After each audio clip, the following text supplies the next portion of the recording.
पिछले कुछ दिनों में दिल्ली में हुआ अटैक। एक बार फिर पुराने जख्म हिल गए। इंडिया की सिक्योरिटी एजेंसी ने तुरंत एक नाम को स्पॉटलाइट में डाल दिया। नाम था Jaish-e-Mohammed. Sources have told India today that a Jaish module involved in the blast. पर सवाल ये है, ये संगठन कैसे बना, कैसे चलता है, कैसे इस संगठन ने ऐसा कांड किया और कैसे पूरी दुनिया में कई ऐसे ग्रुप बने जो अपने लक्ष्यों को पूरा करने के लिए हिंसा का रास्ता चुनते हैं।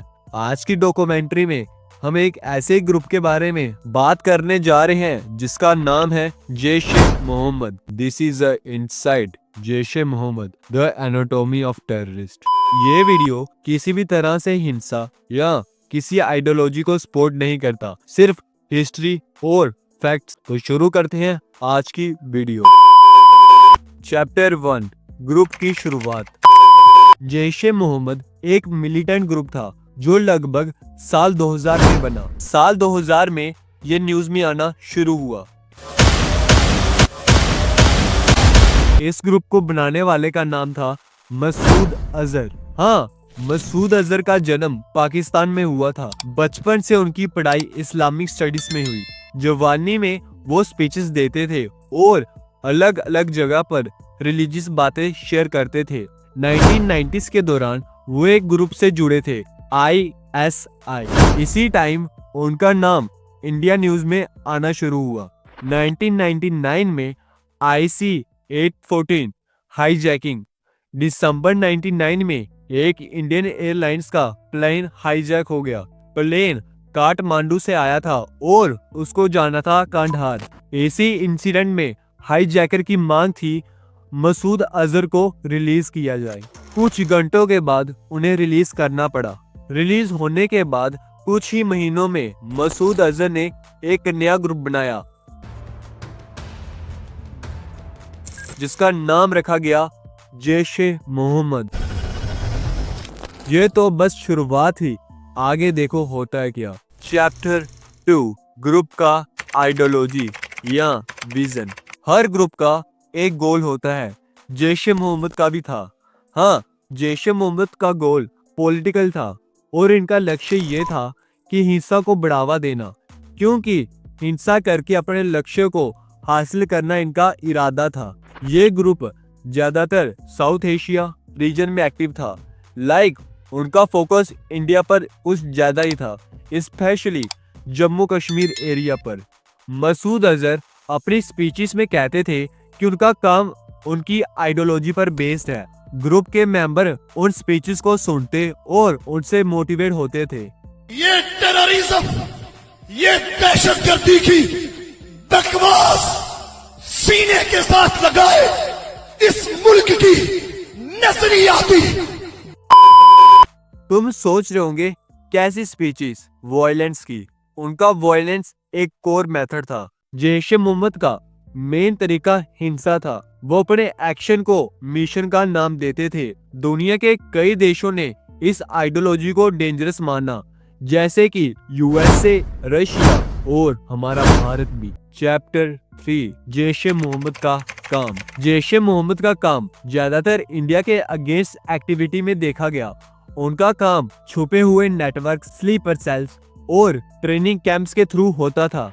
इंडिया की सिक्योरिटी एजेंसी ने जैसे IB, रॉ, पुलिस और लेटर NI ने भी बार बार जैश-ए-मोहम्मद का नाम अलग अलग इन्वेस्टिगेशन में निकला।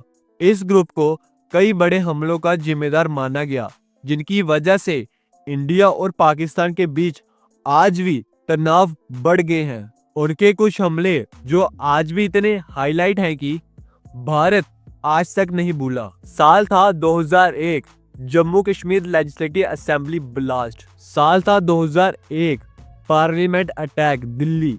तीसरा अटैक पठानकोट एयरवेज अटैक। चौथा पुलवामा अटैक। ये सब इंसिडेंट इंडिया हिस्ट्री में बड़े हिंसा के किस्से हैं। ये एक्सीडेंट का इम्पैक्ट पूरे देश पर पड़ा। Chapter 4, 2001 parliament attack. आज से लगभग 20 साल पहले 13 दिसंबर 2001 को दिल्ली में एक अटैक हुआ। लोकसभा और राज्यसभा दोनों की बिल्डिंग पर इंडियन पार्लियामेंट हमले का टारगेट बनी। इस अटैक में 5 अटैकर ने गार्ड लाइन तोड़कर बिल्डिंग के अंदर एंट्री करने की कोशिश की। सिक्योरिटी जवानों ने तुरंत उन्हें रोक लिया। इसी फायरिंग में कई जवान शहीद हुए। इन्वेस्टिगेशन में बार बार जैश-ए-मोहम्मद का नाम सामने आया। गवर्नमेंट ने ग्रुप पर तुरंत बैन लगा दिया। इस अटैक के बाद इंडिया और पाकिस्तान के बीच बहुत टेंशन बढ़ गई। दोनों देशों ने बॉर्डर पर आर्मी तैनात कर दी। ऑलमोस्ट वॉर लेवल सिचुएशन थी। Chapter 5 international ban world reaction. Parliament attack और कश्मीर में बार बार वायलेंस के बाद दुनिया के कई देशों ने जैश-ए-मोहम्मद को टेररिस्ट ऑर्गेनाइजेशन डिक्लेयर कर दिया। इसमें शामिल है India, America, United nation, United kingdom, Russia, UAE, Australia, Canada. United nation ने अपनी लिस्ट में जैश-ए-मोहम्मद को रखा और इस पर स्ट्रिक्ट सेक्शन लगाई। सेक्शन क्या होती है? सेक्शन का मतलब ग्रुप की property freeze, funding block, member को अरेस्ट की परमिशन, इंटरनेशनल ट्रैवल बैन, सब कुछ। चैप्टर 6 जैश-ए-मोहम्मद की ट्रेनिंग, नेटवर्क और फंडिंग। जैश-ए-मोहम्मद एक ऑर्गेनाइज्ड ग्रुप था। इसका काम ट्रेनिंग कैंप्स, छोटे मॉड्यूल्स और स्लीपर सेल के थ्रू होता था। ट्रेनिंग उनके कैंप्स में लोगों को वेपन का यूज करवाना, प्लानिंग बताना, कवर्टेड मूवमेंट करना, सब कुछ सिखाया जाता था। नेटवर्क जैश-ए-मोहम्मद का नेटवर्क पाकिस्तान के कुछ हिस्सों में था। एशिया की मीडिया में रिपोर्ट में बार बार आया। फंडिंग सोर्स कई सारे एजेंसी के अकॉर्डिंग फंडिंग इन जगहों से आती थी। इलीगल डोनेशन लेना, हवला नेटवर्क, कुछ extremist organisation, overseas supporters. Chapter 7 आज जैश-ए-मोहम्मद की हालत। आज के टाइम में जैश-ए-मोहम्मद की एक्टिविटी पिछले सालों की तुलना में काफी कम हो गई है। इंडिया ने कई बड़े ऑपरेशन किए जिसमें ग्रुप के मॉड्यूल्स को तोड़ दिया, like NIA, state police, IB और आर्मी ने मिलकर कई लोगों को अरेस्ट किया। UN और वर्ल्ड प्रेशर की वजह से ग्रुप के ऊपर इंटरनेशनल एक्शन बढ़ता गया। कई मेंबर्स अंडरग्राउंड हो गए। कई जगहों पर उनके कैंप्स डिसमेंटल कर दिए गए। कंक्लूजन, जैश-ए-मोहम्मद एक वायलेंट ग्रुप था जिसे दुनिया के कई देशों ने बैन किया। इस ग्रुप की कई एक्शन से हमेशा आम लोगों को ही नुकसान हुआ। इस डॉक्यूमेंट्री को पर्पस सिर्फ इतना था कि हम समझ सके दुनिया में एक्सट्रीमिस्ट ग्रुप कैसे बनते हैं, कैसे चलते हैं और उन्हें रोकने के लिए इंटरनेशनल कम्युनिटी क्या करती है। कमेंट में मुझे जरा बताना कि इस पर ब्रीफली वीडियो बनाई जाए। चाहते हो तो इंडियन आर्मी लिखना ना भूलना। मिलते हैं नेक्स्ट हिस्ट्री वीडियो में। Take care. जय माता दी। धन्यवाद।